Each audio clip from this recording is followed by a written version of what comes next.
آج کے دور میں صحابہ کرام رضوان اللہ علیہم اجمعین کے خلاف بولنے کی بیماری پیدا ہو گئی ہے۔ جس کو دیکھو وہ حضور کے صحابہ پر زبان درازی کر رہا ہے، جس کو دیکھو وہ حضور کے صحابہ پر انگلیاں اٹھا رہا ہے۔ آج کے دور میں اسلام دشمن طاقتیں، دین دشمن طاقتیں دین اسلام کو اور دین اسلام سے منسلک پرسنالٹیز کو، بزرگ ہستیوں کو، دین کے خدام کو اور دین کے مبلغین کو، دین کے وہ ہیروز جن کی شبانہ روز محنتوں سے دین اسلام دنیا کے کونے کونے میں پہنچا ہے، ان بزرگ ہستیوں کے بارے میں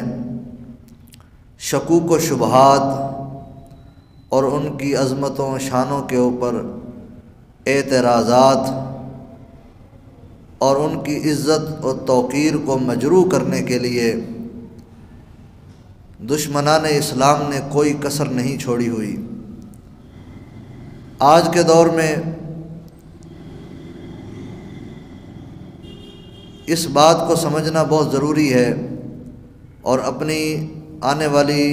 نسل کو یہ بات بتانا بہت ضروری ہے کہ دین کے دشمن کس طریقے سے اسلام کے اوپر حملہ آور ہوتے ہیں۔ آج اگر ہم غور کریں تو حضور جان رحمت صلی اللہ علیہ وآلہ وسلم کے صحابہ کرام اور اہل بیت کرام کے مابین ایک سوچی سمجھی پلاننگ کے تحت نئی نسل کو باور کرانے کی کوشش کی جا رہی ہے کہ نعوذ باللہ صحابہ کرام کا اہل بیت کے بارے میں نقطہ نظر ٹھیک نہیں تھا، یا اہل بیت کرام کا صحابہ کرام کے بارے میں نقطہ نظر ٹھیک نہیں تھا۔ اس حوالے سے تشکیک پیدا کی جا رہی ہے اور نوجوان نسل کو ان کے عقائد کو، ان کے نظریات کو خراب کرنے کی ایک پلاننگ کی گئی ہے، اور اس پلاننگ کے تحت افراد کو لانچ کیا گیا ہے۔ کئی ٹی وی چینلز بھی اس لابنگ کا حصہ ہیں، اور اب کئی لوگ جو منظر عام پر سوشل میڈیا کے ذریعے گھر گھر تک یہ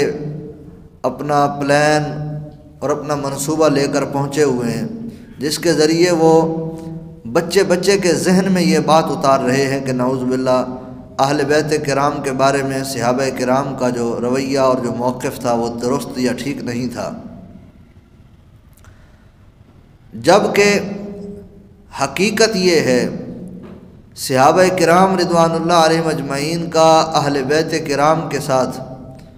جو تعلق ہے وہ اتنا مضبوط اور پختہ ہے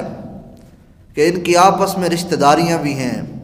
آپس میں تعلق داریاں بھی ہیں، آپس میں ایک دوسرے کے ساتھ ان کا اتنا گہرا اتفاق اور اتحاد ہے جس کی مثال نہیں ملتی۔ انصار مدینہ جس انداز سے انہوں نے مہاجرین کو ویلکم کیا، تاریخ مدینہ کوئی بندہ اٹھا کے پڑھے کہ حضور جان رحمت صلی اللہ علیہ وآلہ وسلم کی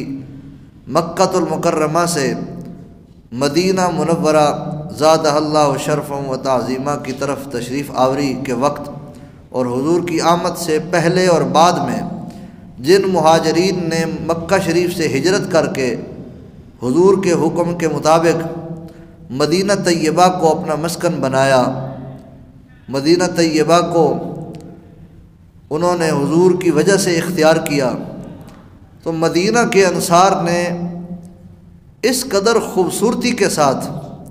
مہاجرین کو ویلکم کیا،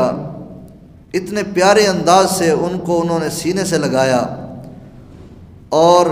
اپنا سب کچھ انہوں نے اپنے مہاجر بھائیوں کے لیے اور حضور جان رحمت صلی اللہ علیہ وآلہ وسلم سے نسبت رکھنے والے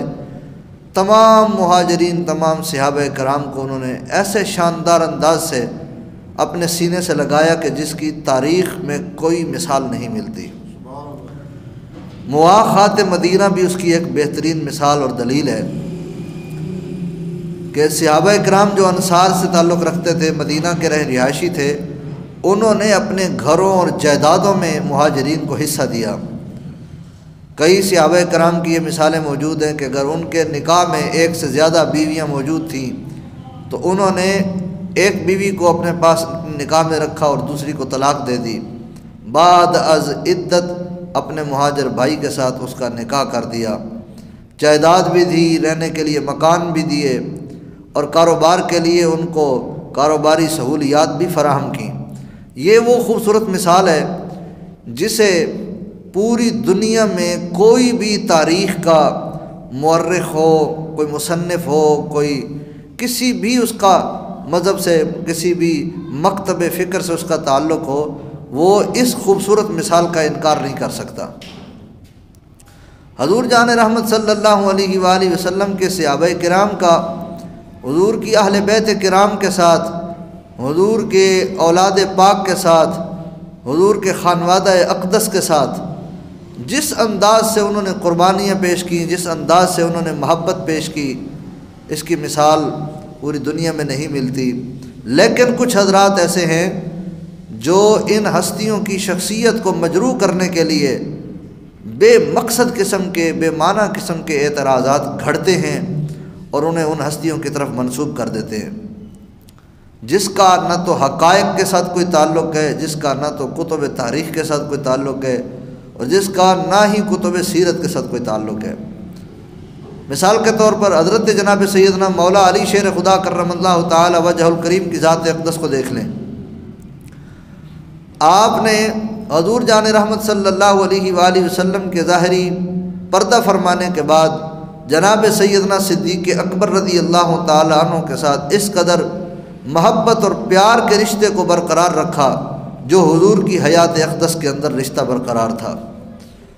جناب سیدنا مولا علی شیر خدا کرم اللہ تعالی وجہ الکریم نے تقریباً 2.5 سال تک جناب سیدنا صدیق اکبر رضی اللہ تعالی عنہ کے پیچھے نمازیں پڑھی۔ ان کے دست اقدس پر مولا علی پاک نے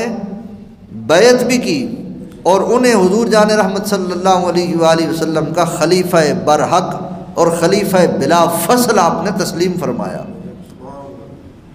پھر آپ کے بعد جو مشاورتی مجلس کے تحت صحابہ کرام کے بالاتفاق رائے کے ساتھ حضرت جناب سیدنا فاروق اعظم رضی اللہ تعالیٰ عنہ کو منصب خلافت پر بٹھایا گیا، تو تقریباً 10 سال تک آپ کی جو خلافت کا جو دور رہا ہے،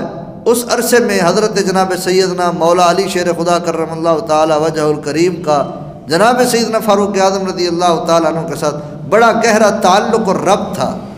اور ان کے دور خلافت میں حضرت مولا علی شیر خدا کرم اللہ تعالی وجہ الکریم ان کے مشیر خاص بھی تھے اور اس وقت کے قاضی وقت بھی تھے، یعنی جتنے بھی فیصلے ہوا کرتے تھے حکومت یعنی اقتدار کا اور خلافت کا جو نظام تھا وہ سیدنا فاروق اعظم رضی اللہ تعالیٰ عنہ کے پاس ہے، اور فیصلہ کرنے کا جو اختیار ہے وہ مولا علی شیر خدا کے پاس ہے۔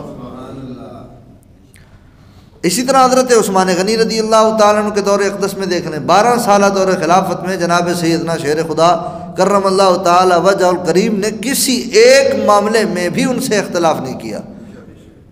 اور ان کے ساتھ مل کے نظام اسلام کو، نظام حکومت کو، نظام خلافت کو آپ نے بڑا مستحکم کیا ہے، اور تقریباً ان کے پیچھے 12 سال تک آپ نے نمازیں ادا فرمائی ہیں۔ تو ان ساری چیزوں سے پتہ چلتا ہے کہ آج کے دور میں یہ جو فتنہ کھڑا کیا گیا ہے اہل بیت کرام کا، صحابہ کرام کے مخالفت کا جو ایک پروگرام اور پلان تشکیل دے کے امت مسلمہ کے نوجوانوں کے ذہنوں میں تشکیک پیدا کی جا رہی ہے، تو یہ آج کے دور کا ایک فتنہ ہے۔ اس بڑی بیماری کا جو صحابہ کرام کے بارے میں لوگوں کا ذہن خراب کرنے کی بیماری پیدا کی گئی ہے، ممبروں سے بھی اس حوالے سے صحابہ کرام کی ذوات اقدس پر حملے کیے گئے، محافل کے اندر بھی حملے کیے گئے، اور ان کی عزت اور ان کے وقار کو مجروح کرنے کے لیے تقریریں کی گئیں اور کی جا رہی ہیں۔ تو آج کے دور میں ایک ولی کامل نے ایک ویکسین دی ہے۔ تو بعض لوگ کہتے ہیں کہ یہ نعرہ کہاں سے آ گیا، یہ تو تاریخ میں پہلے بھی نہیں تھا، 14 صدیوں کی تاریخ اسلام میں پیچھے کبھی کسی نے یہ نعرہ نہیں لگایا۔ وہ نعرہ کیا ہے؟ ہر صحابی نبی جنتی جنتی، یہ ایک ویکسین ہے۔ تو بعض لوگ اس پر اعتراض کرتے ہیں کہ یہ نعرہ اب کہاں سے آ گیا، یہ پہلے تو نہیں تھا، اب کیوں اختیار کیا گیا؟ تو اس کا جواب میں یوں عرض کرتا ہوں کہ کرونا وائرس پہلے نہیں تھا، تو جب کرونا آیا تو اس کی ویکسین بھی ڈاکٹروں نے تیار کی،